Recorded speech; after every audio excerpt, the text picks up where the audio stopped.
School के रास्ते में भूत बंगला।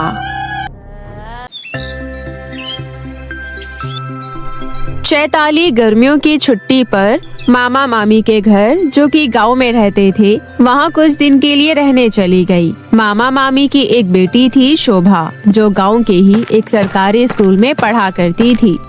वो चैताली की उम्र की थी। दोनों एक साथ खूब मस्ती करते हैं। ऐसे ही एक दिन, शोभा चलो ना, तुम मुझे अपना स्कूल दिखाओ, मैंने कभी गांव का स्कूल नहीं देखा। हाँ क्यों नहीं, अभी चलते हैं। अरे बिटिया, ज्यादा दूर मत जाना। स्कूल के रास्ते में एक भूत बंगला है, वहाँ भूत और चुड़ैल रहते हैं, वहाँ हरगिज मत जाना, ठीक है? क्या मामा जी, आप भी भूत चुड़ैल को मानती हैं? मैं नहीं मानती ये सब बस कहानियों में होता है। नहीं चैताली, सच में भूत चुड़ैल होते हैं। तुम कुछ दिन यहाँ रहोगी तो तुम्हें खुद ही पता चल जाएगा, क्योंकि जो कोई भी उस भूत बंगले के आसपास भी जाता है, वहाँ से कोई वापस लौट कर नहीं आता। हमारे गांव के कई लोग अभी तक वापस नहीं आए। ये तो बड़ी चिंता की बात है। आप सबको पुलिस में इन्फॉर्म कर देना चाहिए। बिटिया, इसमें पुलिस क्या करेगी? भूत चुड़ैल को पकड़ना उनका काम थोड़ी ना है, इसलिए भूल कर भी उस रास्ते पर मत जाना, ठीक है? अच्छा, मैं चलता हूँ, मुझे खेतों पर जाने में देरी हो रही है। चैताली, जल्दी से पेट भर खा लेते हैं, उसके बाद मैं तुम्हें अपना स्कूल दिखाने ले चलूंगी। फिर उसके बाद आम तोड़ने बाग में चलेंगे। चैताली और शोभा ने पेट भर खाना खाया। उसके बाद दोनों तैयार होकर घर से निकलने ही वाली थी। तभी चैताली को कुछ याद आया। रुको शोभा, मुझे अपना कैमरा लेने दो। उसे ले जाना कैसे भूल सकती हूँ। मुझे अपने कैमरे में यहाँ की सारी चीजें कैद जो करनी है। गले में कैमरा डाले चैताली शोभा के साथ हंसते बोलते हुए घर से निकली। थोड़ी दूर चलने के बाद शोभा ने चैताली को अपना स्कूल दिखाया। चैताली ने कमरे से कुछ तस्वीरें खींची। अब चलो चैताली, बाग में चलकर आम खाते हैं। हाँ चलेंगे, लेकिन यार शोभा प्लीज, मुझे एक बार वो भूत बंगला देखना है। तुम पागल तो नहीं हो गई हो? वहाँ जाकर हमें अपनी जान खतरे में डालनी। अरे यार शोभा, तुम टेंशन मत लो, मुझे बस एक बार दूर से ही देखना है। मैं अंदर थोड़ी ना जाऊंगी। प्लीज प्लीज मुझे वहाँ ले चलो ना। चैताली की जिद पर शोभा उसे दूर से ही भूत बंगले को दिखाती है। चैताली, बस यहीं से तुम उस भूत बंगले को देख सकती हो, आगे जाना खतरा है। पर मुझे यहाँ से साफ साफ कुछ दिखाई नहीं दे रहा। मैं भूत बंगले की फोटो कैसे खींचूंगी?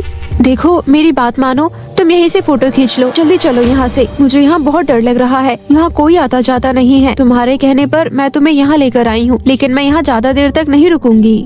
अच्छा ठीक है दादी अम्मा, मैं यहीं से फोटो खींच लेती हूँ। चैताली ने भूत बंगले की फोटो दूर से तो खींच ली, तभी उन्हें पायल की छम छम आवाज सुनाई दी। मैंने कहा था ना, चलो यहाँ से, लगता है आसपास कोई चुड़ैल है। चली जाओ यहाँ से, अगर तुम दोनों को अपनी जान प्यारी है तो। वरना तुम दोनों भी मारी जाओगी।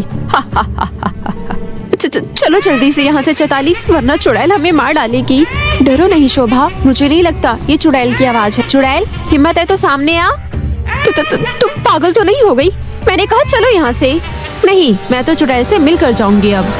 तभी झाड़ियों में से एक सफेद साड़ी पहनी हुई एक चुड़ैल बाहर आई। लगता है तुम दोनों को मरने से डर नहीं लगता। अब तुम दोनों मरने के लिए तैयार हो जाओ। ये कहते हुए चुड़ैल उनकी तरफ बढ़ी। तभी बड़ी फुर्ती से चैताली ने जमीन से ढेर सारी मिट्टी उठाई और चुड़ैल की आंखों में फेंक दिया। शोभा चलो भागो यहाँ से। क्यों? अब तुझे चुड़ैल से हेलो नहीं करना? मैं तुम दोनों को छोड़ूंगी नहीं। मेरी आँख! भागते भागते चैताली ने जब पीछे मुड़कर चुड़ैल को देखा तो उसकी आंखें खुली की खुली रह गई। अरे, उस चुड़ैल के पैर तो सीधे हैं।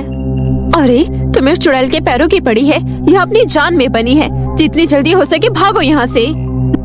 दौड़ते दौड़ते दोनों घर वापस लौट आई, लेकिन घर पर किसी को कुछ नहीं बताया। और फिर रात को खाना खाने के बाद सभी गहरी नींद में सो गए। लेकिन चैताली सोने का नाटक कर रही थी। वो धीरे से उठकर बैठ गई। चैताली मन ही मन, लगता है सब सो गए, अब मुझे वहाँ चलना चाहिए। आखिर देखूं तो सही भूत बंगला अंदर से कैसा होता है। और उस दिन जो मुझे सीधे पैरों वाली चुड़ैल मिली थी, मुझे उससे भी तो मिलना है। चैताली ने अपना कैमरा उठाया और दबे पैर घर से बाहर निकल गई। चांदनी रात थी और चारों तरफ सन्नाटा था। 12 बज चुके थे। चैताली हाथों में कैमरा लिए तेज तेज कदमों से कुछ ही समय में भूत बंगले के पास जा पहुंची। तभी अचानक उसे भूत बंगले में से जोर जोर से हंसने की आवाज सुनाई देने लगी।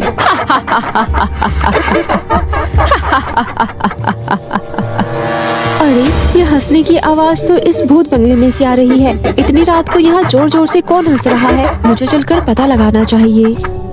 चैताली बड़ी ही सावधानी से भूत बंगले के अंदर दाखिल हुई। तभी उसे बीचों बीच बहुत बड़ा कमरा दिखाई दिया। उसका दरवाजा अंदर से बंद था, लेकिन कमरे की खिड़कियां खुली थी। चैताली ने बिना आहट किए खिड़की के अंदर झांक कर देखा। अंदर कमरे में कुछ आदमी और औरतें हंस हंस कर चिकन बिरयानी खाने में मस्त थे।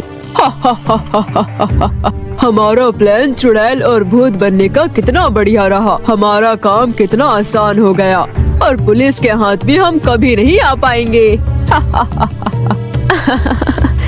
इंसानों को मारकर उनकी किडनियां मार्केट में बेचकर करोड़ों पैसे कमा लेते हैं।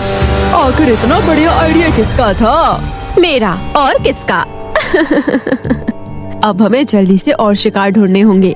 मार्केट में किडनी का डिमांड बढ़ता जा रहा है।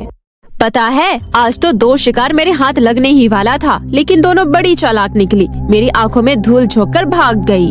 क्या? तुम्हें काम सावधानी से करना चाहिए था। कहीं उन दोनों को तुम पर शक तो नहीं हुआ? नहीं, पर दोनों में से एक हाथ आ जाती तो कितना बढ़िया होता। चल छोड़, चिल मार और चिकन बिरयानी के मजे ले। इस बार हम मिलकर शिकार करेंगे तो किसी को भागने का मौका नहीं मिलेगा। उन सब की बात सुनकर चैताली के होश उड़ गए। मतलब ये नकली भूत और चुड़ैल है। ये गांव वालों को मारकर उनकी किडनी निकाल कर बेचते हैं। अच्छा, तो ये वही लोग हैं जो किडनी की तस्करी करते हैं और जिनकी तलाश पुलिस कई समय से कर रही है। अब देखती हूँ ये लोग कैसे बचते हैं। पहले मुझे सारे सबूत इकट्ठे करने होंगे। चैताली ने चुपके से अपने कैमरे की मदद से फटाफट कई फोटो खींचे और घर की ओर चल पड़ी और चुपचाप अपने कमरे में जाकर सो गई। फिर अगले सुबह चैताली नहा धोकर अपना कैमरा लेकर एक फोटोग्राफर की दुकान में पहुंची। सभी तस्वीरें फोटोग्राफर से तैयार कर वो घर लौट आई और अपने मामा जी से बोली, मामा जी, आपने कहा था ना भूत और चुड़ैल होते हैं। मुझे आपकी बात पर विश्वास नहीं था, लेकिन कल रात को जब मैंने भूत और चुड़ैल अपनी आँखों से देखा, मुझे आपकी बातों पर विश्वास हो गया। मैंने उनको चिकन बिरयानी खाते हुए देखा। ये तुम क्या कह रही हो चैताली? मुझे तो कुछ समझ नहीं आ रहा। मामा जी, दरअसल मैं कल रात उस भूत बंगले में गई थी जहां आपने मुझे जाने से मना किया था, लेकिन देखो मैं सही सलामत वापस आ गई। मुझे तो कुछ नहीं हुआ और पता है मैंने भूत और चुड़ैल की फोटो भी खींची है।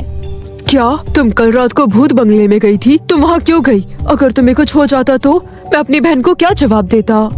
ऐसा कुछ नहीं होता मामा जी, क्योंकि उस भूत बंगले में नकली भूत और चुड़ैल रहते हैं। अगर आपको मेरी बात का विश्वास नहीं हो रहा तो ये देखो, मैं कुछ फोटो खींच कर लाई हूँ, जरा देखिए तो।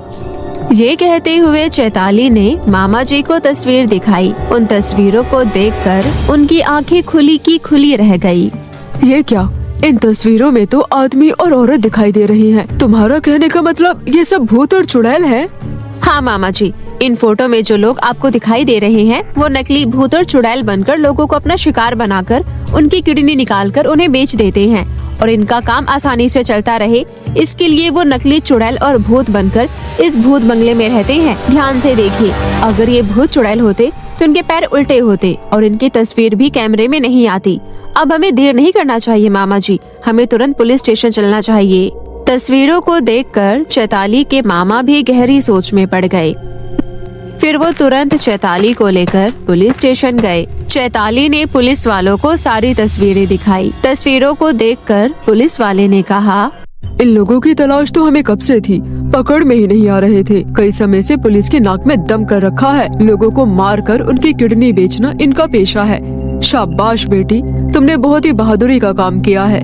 लेकिन तुम्हें ये लोग कहाँ मिले? सर, भूत बंगले में।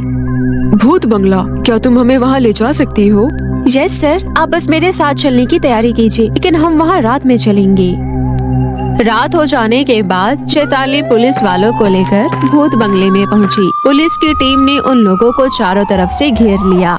उन्हें भागने तक का मौका नहीं मिला। गांव वाले भी हाथों में मशाल लिए वहां आ पहुंचे। उन्होंने अपनी आंखों से भूत बंगले में रहने वाले चुड़ैल और भूत को देखा। सभी लोग दंग रह गए। वहीं सरकार ने चैताली के बहादुरी के कारण उसका नाम राष्ट्रपति कार्यालय को भेज दिया और फिर आने वाले गणतंत्र दिवस पर महामहिम राष्ट्रपति के हाथों चैताली को वीरता पुरस्कार से सम्मानित किया गया।